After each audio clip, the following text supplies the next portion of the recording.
good folks. That's the type of energy they're going to need from y'all all night long. It takes a strong person to get up in front of you all and be themselves, and for these models to come out here and be themselves, and for the hosts and the DJ to be themselves. I want that same energy from you all for them.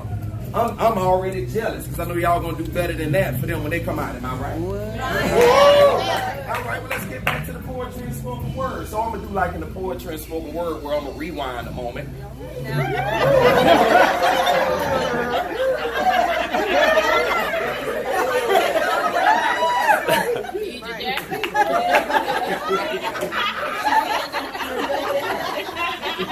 Let's pretend like that just came off the real. Let's just pretend now. Let's start back from the beginning. Oh, y'all heard me next time. Thank you. And just like that, I was right back where it all started. On the corner of 35th Avenue and 19th Street in Westwood Park, living back at my late grandmother Hattie's house. Sitting in the very same tough place that taught me how to persevere through anything, showing me how putting in years of hard work can truly pay off. But equally the same place that taught me how in the blink of an eye you can lose it all, facing 24 of the darkest hours our land to face alive just after losing it all. I remember like it was just yesterday.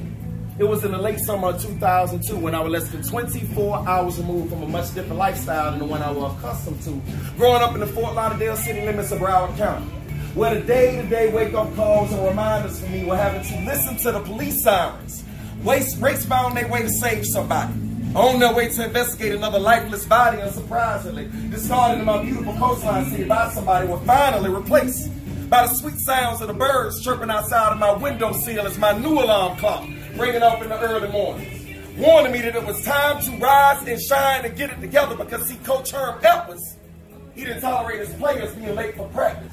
You see, even the slightest bit of tardy seconds can get you heavy fines, snatched up out of your check in addition to the millions of dollars owed in your U.S. taxes. Even though I could afford the hundreds of Washingtons lost up out of my check, Lord knows I didn't want any of that. Man, I remember those good old days, short-lived, when I used to be a Chicago Bear and a New York Jet. With the more problems due to the more money lifestyle that the notorious Big E so artistically spoke about in that classic Life After Death album were much more preferred than the latter. Stressing like an honorable soldier who mistakenly dishonorably discharged after serving his and or her country for so many years in battle. I sacrificed over 15 years of my life just so my family can have a better life by successfully making it up out of my neighborhood confines alive and accepting that full scholarship ride to become a mighty Griffin of the Missouri Western State College and University. A 5-year investment that ultimately catapulted me into a once-in-a-lifetime opportunity that less than 1% of all humanity would ever have an opportunity of experiencing in their lifetime. To be so easily shipped back to my hometown like a FedEx package that was sent to the wrong address in the first place, all because of a mistake that started from a misunderstanding between Chad Pennington and I. It had to be a mistake. Now me sitting back on my late grandmother Hattie's living room like a real Tom Hanks castaway on the verge of being broken to the point where hopes don't have a chance of being rescued from misery's company, praying on someone or somebody to please save me. Just like the NBA did for Derrick Rose when they described that powerful Powerade commercial with that powerful Tupac narration playing in the background that described everybody in this room to across the globe when it said that we are all just a kid from somewhere who in one way or another discovered that Winston Churchill was absolutely right when he said that success is not final, failure is not fatal. It is the courage that counts to keep going. Like when Michael Jordan was cut from his team when he was 16, but he kept going.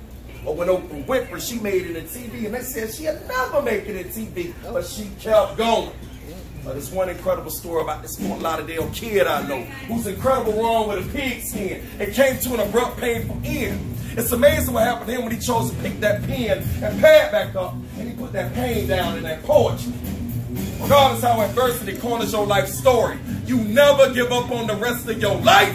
You keep going, and you watch what happens when you keep going. What's up, y'all? Let's keep going. All right.